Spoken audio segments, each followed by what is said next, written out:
जय गुरु जी, शुक्राना गुरु जी, अनंतम शुक्राना हमारे गुरु जी महाराज का।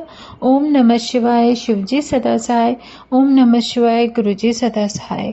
अब है षष्ठ कैलाश संहिता में 18वां अध्याय, शिष्य करने की विधि। शौनक जी बोले, इस परम रहस्य को सुनकर वामदेव जी ने महेश्वर के पुत्र से क्या कहा। हे वामदेव जी तो बड़े ही धन्य हैं जिनके द्वारा इस परम पावनी कथा की उत्पत्ति हुई है। तब मुनियों के इस प्रेम गर्भित वचन को सुनकर प्रसन्न हो महापंडित सूत जी उन शिव प्रेमियों से बोले कि हे मुनियों, आप सब महादेव जी के भक्त धन्य हैं जो इस प्रकार लोकोपकार कर रहे हैं। अतः अब मुझ में उन दोनों महात्माओं का संवाद फिर से सुनिए। तब महादेव जी ने स्कंद जी से पूछा कि हे भगवान, हे सर्वतत्व विशारद षड मुख जी, अब आप मुझे संप्रदाय के उस ज्ञान को बतलाइए जिसके उपदेश बिना जीवों को भोग मोक्ष आदि की सिद्धि नहीं प्राप्त होती और जिन्हें उपदेश का अधिकार भी नहीं है। इनके शौर कर्म और स्नान इस प्रकार क्यों है, वह कहकर आप मेरा संशय दूर कीजिए। यह सुनकर स्कंद जी बोले, हे वामदेव जी, अब मैं एक परम गुप्त तत्व आपसे कहता हूँ, ध्यान देकर सुनो। वैशाख, श्रावण, अश्विन, कार्तिक, अगहन, माघ इन महीनों के शुक्ल पक्ष और शुभ दिन में पंचमी अथवा पूर्णमासी को शुद्ध हो गुरु के चरण धो, उनके निकट मृग चर्म के आसन पर शंख में पुष्प रख प्रणव मंत्र से अभिमंत्रित करे और गंध पुष्पादि से पूजन कर दीपक दिखा मुद्रा से रक्षा कर कवच मंत्र से आच्छादित करें। फिर अर्ध्य के इस विधान से उत्तम मंडल कर उसे सुगंधित पुष्पों से पूजें, आधार को शोधें और फिर उस शुद्ध घट रख सूत से लपेटकर उसमें सुगंधित जल भरें। फिर पीपल, पाकड़, जामुन, आम, बड़ इन पांचों की छाल और इन्हीं पांचों के पत्ते और हाथी, घोड़े, रथ, बांबी और नदी के संगम स्थान की मिट्टी से सुगंधित द्रव्य मिलाकर उस कलश पर लेपन करे। फिर वस्त्र, आम के पत्ते, कुश का अग्र, नारियल और फूल मिलाकर इस प्रकार सब वस्तुओं से उस घट को अलंकृत करें। उस घट में पंचरत्न डालें और पंचरत्न ना हो तो भुक्ति सहित उसमें स्वर्ण ही डाल दें। फिर नील, माणिक्य, सुवर्ण, मूंगा और गोमेद इन 5 रत्नों को ले निर्मलस्क का उच्चारण करते हुए अंत में ग्लूम ऐसा उच्चारण करते हुए प्रेम पूर्वक सविधि पूजन करें। फिर जैसा कि पहले कहा जा चुका है, खीर और तांबूल रख 8 नामों से पूजा कर अभिनंदन करें। इस प्रकार गुरु की कृपा से निर्मल आत्मा होवे, क्योंकि गुरु ही शिव है और वह जैसा बतलाए उक्त प्रकार के अनुष्ठान सहित उनका पूजन करें। फिर गुरु अपने शिष्य को हंस सो अहम मंत्र का उपदेश दे, जिसके आदि में हंग के अर्थ सहित आत्मा स्वयं शिव है। इस प्रकार गुरु उपदेश दे, यह सोचे कि वही मैं शिव हूँ। फिर वह शिष्य को भस्म का परोक्ष ज्ञान दे और सादर उसका तात्पर्य इस प्रकार 22 वाक्यों में समझाए।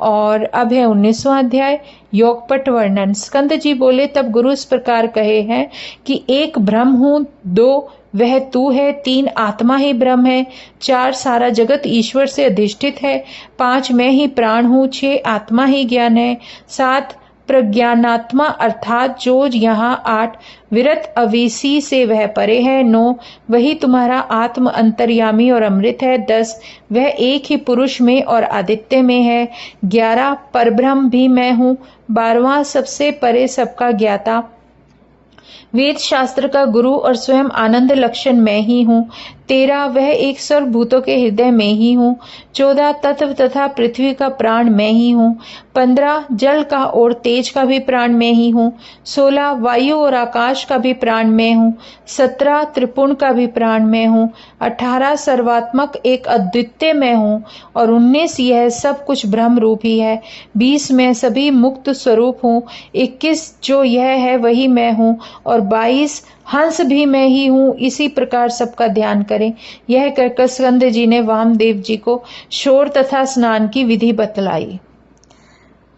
जय गुरु जी। अब है 20वां अध्याय, यति की शौर क्रिया तथा स्नान आदि विधि। स्कंद जी बोले, हे वामदेव, अब मैं स्नान और शौर की वह विधि कहता हूँ जिससे कि यतियों को परम शुद्धि प्राप्त होती है। हे मुनीश्वर, जब इस प्रकार शिष्य योगपट को प्राप्त हो, पूर्ण व्रती हो, तब उसे सबसे पहले शौर करा लेना उचित है। वह गुरु को नमस्कार कर उनकी आज्ञा लेकर और शौर कराए। फिर उस कपड़े को जो नाई के पास हो उसे मिट्टी और जल से धुला डाले और उसके हाथ भी मिट्टी देकर धुला दे और शिव शिव उच्चारण करता हुआ दोनों हाथों की अनामिका और अंगूठे को अभिमंत्रित करे। फिर नेत्र मूंद कर अस्त्र मंत्र पढ़े और फिर नेत्र खोलकर नापित के उस्तरे और कैंची आदि की स्वच्छता को देखकर उसे भी अस्त्र और मंत्र से अभिमंत्रित कर प्रोक्षण करे तथा प्रभाव से छुरे को ग्रहण करा दाहिनी ओर से शौर कराए और पहले कुछ आगे के बाल दूर कराए और पीछे सब बाल हटवा दे। फिर एक पत्ता ले, उसमें बालों को रख कहीं दूर डाल दे और मूछ भी हटा लें। फिर हाथ पर हाथ रख नखों को कटाएं और बेल, पीपल या तुलसी के नीचे की मिट्टी लेकर रख लें। फिर 12 बार जल में डुबकी लगाकर किनारे पर बैठ उस मिट्टी के 3 भाग कर शुद्ध स्थान में रखे, उस प्रोक्षण कर अस्त्र मंत्र से अभिमंत्रित करें। फिर उसमें से 1 भाग की मिट्टी लें, उसमें 12 बार हाथ को मलकर जल से धों और एक ढेले से ही शरीर लेपन कर जल से धोकर फिर जल में प्रवेश करें। फिर दूसरे भाग की मिट्टी लेकर 12 बार सिर से मुख तक लपेट कर 12 बार जल में डुबकी लगाए। फिर तट पर जाकर कुल्ला करे और 2 बार आचमन कर ओम पूर्वक 16 प्राणायाम करे। फिर बची हुई मिट्टी को लेकर उसके 3 भाग कर उनमें 1 भाग ले कमर और पैर धोकर 2 बार कुल्ला आचमन करे। फिर मौन होकर ओमकार पूर्वक 16 प्राणायाम करे। फिर दूसरे भाग को ले ओम कहते हुए जंघा में लगाए और प्रणव से 3 प्रोक्षण करे। फिर रखी हुई मिट्टी को 7 बार अभिमंत्रित कर उससे अपना हाथ 3 बार धोए और अपनी कक्षा में सूर्य के दर्शन करे। फिर मिट्टी से दोनों काखों का मल कर सूर्य का देखते हुए सिर से पैर तक मिट्टी लगाए और तीसरे भाग की मिट्टी को लेकर पृथ्वी पर रखे हुए अपने दंड को उठा अपने मंत्रदाता गुरु को ज्ञान सहित स्मरण करता हुआ सब ऐश्वर्यों की पति शंकर पार्वती को स्मरण करते हुए 3 बार साष्टांग प्रणाम करे और तीर्थ में प्रवेश कर बार बार डुबकी लगाए और ओम कहता हुआ 3 बार शिव के चरण कमलों का ध्यान करे जो संसार सागर से तारने वाले हैं। हे मुनिवर्य, वह तो मैंने आपके स्नेह से कहा, अब आगे और क्या सुनने की इच्छा है यह बताओ। अब है 21वां अध्याय। योगियों के मरने के बाद वामदेव जी बोले, हे गुरु, मैंने यह सुना है कि यतियों का दाह कर्म नहीं होता और केवल शुद्ध भूमि में उन्हें स्थापित कर दिया जाता है। इसका क्या कारण है यह आप प्रेम पूर्वक बताओ, क्योंकि आपके समान कोई वक्ता नहीं है। सूत जी बोलते हैं, तब वामदेव जी के इस प्रकार का कहा तब असुर निकंदन स्कंद जी शिव से सुने इस परम रहस्य को। फिर उनसे कहने लगे। स्कंद जी बोले, हे मुने, यह बड़ी गुह्य बात है। इस प्रकार का प्रश्न तो शिव योगी भृगु नाम के मुनि ने भी सर्वज्ञ शिवजी से किया था, जिनसे उन साक्षात शिवजी ने एक कथा के लय से वर्णन किया था। हे ब्राह्मण, वही कथा मैं तुमसे कहता हूँ। यह ज्ञान हर एक को नहीं देना चाहिए। यदि ऐसा ही कोई शांत चित्त वाला शिव भक्त शिष्य हो तो उसे ही दे, क्योंकि ऐसा ही महाधैर्यवान योग जिसे समाधि अवस्था प्राप्त हो वही शिव रूप से परिपूर्ण होता है। परंतु जिसका चित्त समाधि से परिचित नहीं और अधीर हो उसका भी एक उपाय है।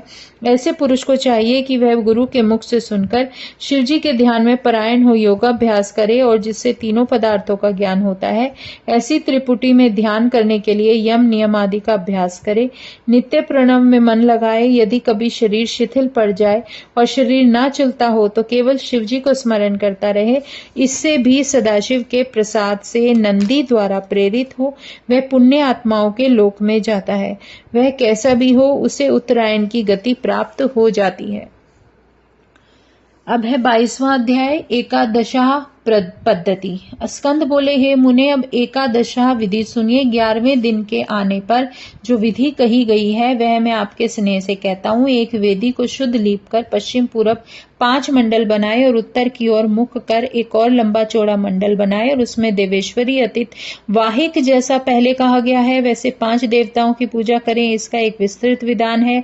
इस प्रकार उसके दिव्य रूप का ध्यान करें। शिव जी की कृपा से क्या नहीं सिद्ध हो सकता, वे सब कृपा करने वाले हैं। शिव जी ने अपने पास सब कार्य करने वाली, दिव्य और अनुग्रह करने वाली ऐसी 5 मूर्तियां स्वीकार कर ली हैं। उन शिवात्मक देवताओं का ध्यान करके उनके चरण में शंख के जल बिंदु समर्पण करे। सविधि और भी बहुत पूजा करे। ओम भूर्भुवः स्वः इस मंत्र से प्रोक्षाण्य करे और धूप दीप देकर प्रदक्षिणा और नमस्कार करके सिर पर अंजलि धारण कर प्रार्थना करे कि हे माताओं, तुम प्रसन्न होकर इस यति की शिव चरणों में रक्षित करो। ऐसी प्रार्थना कर किए हुए सब कर्मों को विसर्जित कर उनके प्रसाद को कन्याओं में बांट दे अथवा गौओं को खिलाए अथवा जल में डाल दे, अन्यत्र कहीं न डाले। इस प्रकार उनका पार्वण श्राद्ध करे, क्योंकि यति का एकोदिष्ट श्राद्ध नहीं होता है, उसकी भी एक अलग विधि है।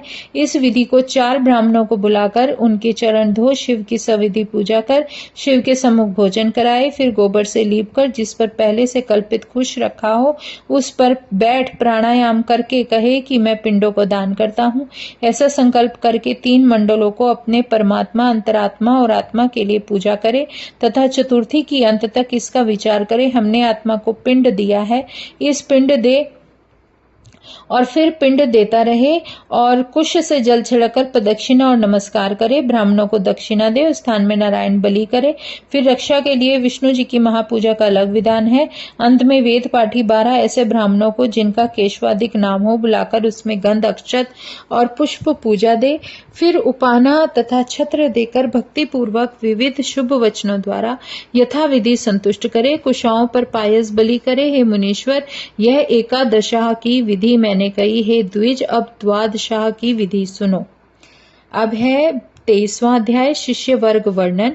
स्कंद जी बोले, 12वें दिन प्रातः उठ स्नान तथा अहिक कर्म से निवृत्त हो शिव भक्त यति अथवा शिव प्रिय ब्राह्मणों को मध्याह्न में निमंत्रण कर स्वादिष्ट अनेक प्रकार के भोजन कराए।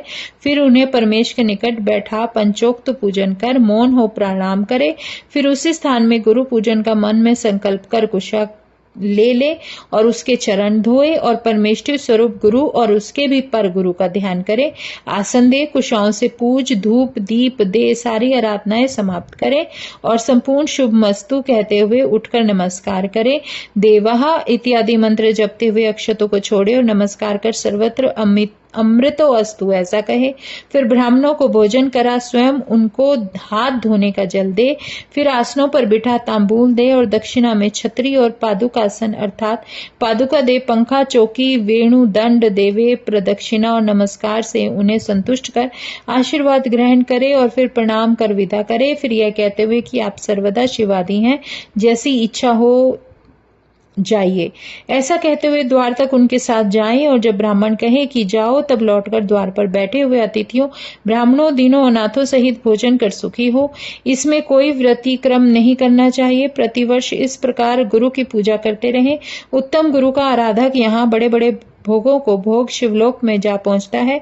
सूत जी बोले, इस प्रकार अपने शिष्य वामदेव पर अनुग्रह कर श्रेष्ठ महात्मा स्कंद जी दूसरों पर भी अनुग्रह करने वाले हैं। प्रसन्न हो फिर कहने लगे कि जो कुछ नैमिषारण्य में मुनियों से व्यास जी ने कहा है, वे ही आदि गुरु व्यास जी एवं भुवनों में प्रख्यात हैं, वे ही फिर से कहेंगे और इन्हीं से सुनकर इस कथा को फिर शुकदेव जी कहेंगे तथा एक एक के 4 शिष्य जो वेदा अध्ययन संपन्न होंगे वे धर्म की स्थापना करेंगे। उनके नाम है वैशंपायन, पैल, जैमिनी और सुमंत।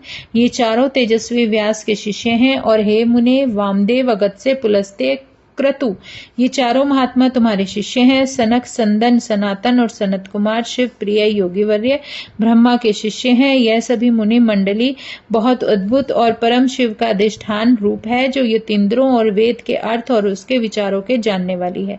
इन्होंने ही वेद आदि के विभाग से कल्पित पंच महाभूतों से आवृत वेदांत सिद्धांत का परम निश्चय किया है, जो मोहनाशक, ज्ञानदायक, संतोषदायक और जगत का कल्याणकारक तथा लक्ष्मी का देने वाला है।